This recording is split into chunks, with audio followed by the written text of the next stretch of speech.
नमस्कार। ये है कहानियों का संसार किस्सा कहानी।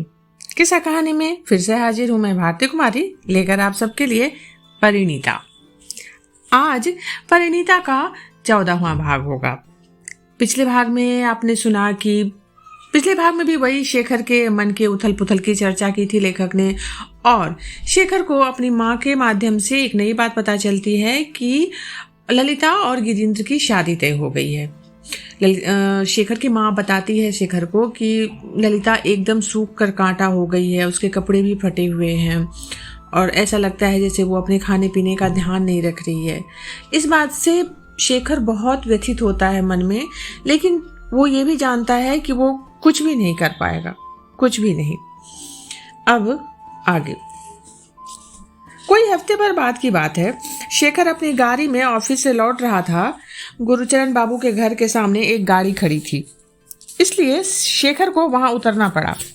गली सकरी थी तो उसमें दो गाड़ियां एक साथ नहीं निकल सकती थी। पूछने पर शेखर को मालूम हुआ कि दूसरी गाड़ी डॉक्टर की थी जो गुरुचरण बाबू को देखने आए हैं। शेखर को ध्यान आया, हफ्ते भर पहले ही मां ने बताया था कि गुरुचरण बाबू की तबीयत आजकल ठीक नहीं रहती है। अपने घर ना जाकर शेखर सीधे गुरुचरण बाबू के घर चला गया। देखा गुरुचरण बाबू हड्डियों का ढांचा बने बिस्तर पर लेटे हुए हैं। बगल की कुर्सी पर डॉक्टर उनकी जांच कर रहे हैं। दूसरी ओर गिरीन्द्र बैठा है। बगल में फीका निस्तेज चेहरा लिए ललिता खड़ी है। गुरुचरण बाबू ने बहुत ही धीमे स्वर में शेखर को बैठने के लिए कहा।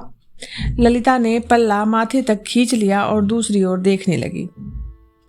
उसी मोहल्ले का होने के कारण डॉक्टर भी शेखर से परिचित था। जांच समाप्त कर डॉक्टर नुस्खा आदि लिखने के बाद शेखर के साथ ही बाहर आ गया। पीछे पीछे गिरीन्द्र भी आया। उसने डॉक्टर की फीस दी तो डॉक्टर ने उसे सचेत करते हुए कहा कि रोग ने अभी अपनी जड़ें ज्यादा नहीं फैलाई हैं। यदि इन्हें वायु परिवर्तन के लिए ले जा सको तो जल्दी ही स्वस्थ हो जाएंगे। डॉक्टर को विदा कर शेखर और गिरीन्द्र दोनों गुरुचरण बाबू के निकट आ गए। ललिता ने संकेत से गिरीन्द्र को एक ओर बुलाया और धीमे स्वर में उससे कुछ परामर्श करने लगी।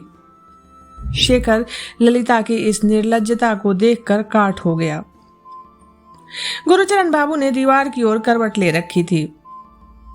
उन्हें तो पता ही नहीं था कि शेखर उसके पास ही बैठा है। ललिता और गिरीन्द्र के उसके सामने ही इस तरह से खुसर पुसर कर बात करने से शेखर का शरीर जलने लगा। किसी ने उससे कोई बात नहीं की थी।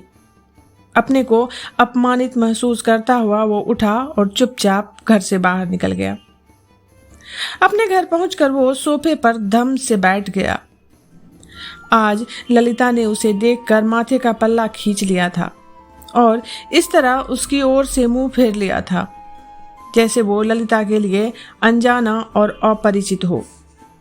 इतना ही नहीं, उसकी आंखों के सामने ही वो ओट में गिरीन्द्र के साथ बड़ी घनिष्ठता से ना जाने क्या परामर्श करने लगी थी। शेखर आज निश्चित रूप से समझ गया कि ललिता ने उसे उस कठिन दायित्व से सदैव के लिए मुक्ति दे दी है।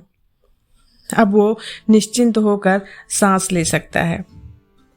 अब उसे इस बात का कोई भय नहीं होना चाहिए कि ललिता आकर सब लोगों को ये जतलाएगी कि शेखर ने एक चांदनी रात में ललिता के गले में माला डालकर ललिता का वरण किया था। आज ललिता ने स्वयं शेखर को ये दिखला दिया है कि गिरीन्द्र शेखर से कहीं अधिक उसका अपना हो गया है और अब शेखर उसका कोई नहीं है, कुछ भी नहीं रहा है शेखर अब उसके लिए। अपमान से शेखर का समूचा तन जलने लगा। दरवाजे पर भुवनेश्वरी की आवाज सुनकर वो जल्दी से उठ खड़ा हुआ। भुवनेश्वरी कह रही थी, क्या कर रहा है तू? नाश्ता क्यों नहीं किया अभी तक? जल्दी से हाथ मुंह धो और नीचे आ। शेखर मुंह मोड़ कर इतनी फुर्ती के साथ नीचे उतर आया कि भुवनेश्वरी उसका चेहरा नहीं देख सकी। इधर कई दिनों से शेखर के मन में अनेक तरह की बातें अनेक तरह के रूप धारण करके दिन रात तंग किया करती थीं। वो बहुत सोचता, लेकिन जो सबसे ज्यादा महत्वपूर्ण बात थी उसे ही वो नहीं सोचता। और महत्वपूर्ण बात थी ये कि ये जो कुछ हो रहा है या हुआ है, इसमें वास्तविक दोष किसका है? क्या आज तक उसने कभी ललिता से कोई आशापूर्ण बात कही या ललिता को कभी कुछ कहने का अवसर दिया? इस कल्पित डर से कि कहीं ललिता उस रात की बात बताकर उसे सबके सामने लज्जित कर दे, वो ललिता से कतराने लगा था और सारा दोष ललिता के मत्थे मढ़कर सब बातों के लिए उसको दोषी मानकर वो क्रोध, ईर्ष्या, मिथ्याभिमान और अपमान की आग में जलकर राख हो रहा था। संसार के अधिकांश पुरुष शायद स्त्रियों के संबंध में इसी प्रकार का विचार करते हैं और इसी प्रकार से जल जल कर राख होते रहते हैं। इसी तरह से तिल तिल जलते शेखर के 6-7 दिन निकल गए। उस शाम भी वो अपने कमरे में अकेला आग सुलगाए हुए बैठा था कि दरवाजा खुला और अन्ना काली का हाथ थामे ललिता ने कमरे में प्रवेश किया। शेखर के संभलने से पहले ही अन्ना काली ने कहा, शेखर दा, हम दोनों तुम्हें प्रणाम करने आए हैं। कल हम लोग जा रहे हैं। शेखर के मुंह से कोई बोल नहीं फूटा। वो हक्का बक्का सा उन्हें देखता रहा। अन्ना काली कह रही थी, तुम्हारे चरणों में रहकर हमने बहुत अपराध किए हैं शेखर दा, तुम उन सबको भूल जाना। शेखर समझ गया कि ललिता ने ही ये सारी बातें अन्ना काली को रटाई हैं। उसने पूछा, कहाँ जा रहे हो तुम लोग? अभी तो हम लोग मुंगेर जा रहे हैं, वहां गिरीन्द्र बाबू का मकान है। बाबूजी के ठीक हो जाने पर भी हम लोग यहाँ नहीं आ पाएंगे। डॉक्टर साहब ने कहा है कि यहाँ की जलवायु बाबूजी के स्वास्थ्य के लिए ठीक नहीं है, अन्ना काली ने कहा। शेखर ने फिर प्रश्न किया, अब उनकी तबीयत कैसी है?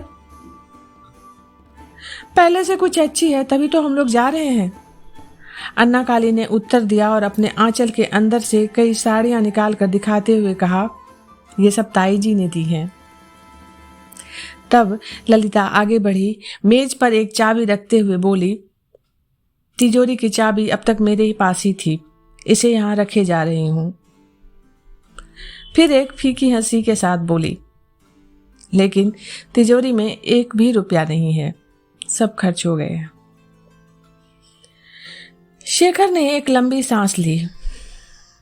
अन्ना काली ललिता के निकट आकर बोली, दीदी चलो ना, सामान बांधना है, देर हो रही है। ललिता के कुछ कहने से पहले ही शेखर ने अन्ना को बहुत प्यार से कहा, तू बहुत अच्छी है ना अन्ना, जरा नीचे मेरे लिए एक पान तो लेकर आ। अन्ना मुड़ी ही थी कि ललिता ने उसका हाथ थाम लिया और बोली, अन्ना तू देर लगा देगी, तू यही रह, मैं 1 मिनट में पान लेकर आती हूँ। और वो कमरे से बाहर हो गई। थोड़ी देर बाद वो पान लेकर लौटी और अन्ना काली को पकड़ाकर एक और चुपचाप खड़ी हो गई। अन्ना काली ने शेखर को पान दे दिया। शेखर ने चुपचाप उसे ले लिया और उसी तरह मूर्ति की तरह बैठा रहा। अन्ना काली ने शेखर के निकट जाकर कहा, अब चलूंगी शेखर दा।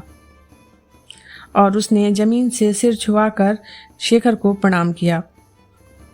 ललिता जिस जगह खड़ी थी वहीं से अपने जमीन पर अपना माथा लगाकर शेखर को प्रणाम किया और अन्ना काली का हाथ पकड़ धीमे सधे कदमों से बाहर आ गई। शेखर अपना दंभ और आत्मसम्मान लिए उसी तरह स्तब्ध बैठा रहा। उसका चेहरा रक्तहीन हो गया था। ललिता उससे अंतिम विदा लेने आई थी। उसे शेखर से जो कुछ भी कहना था वो उसने बिना कुछ कहे शेखर से कह दिया था।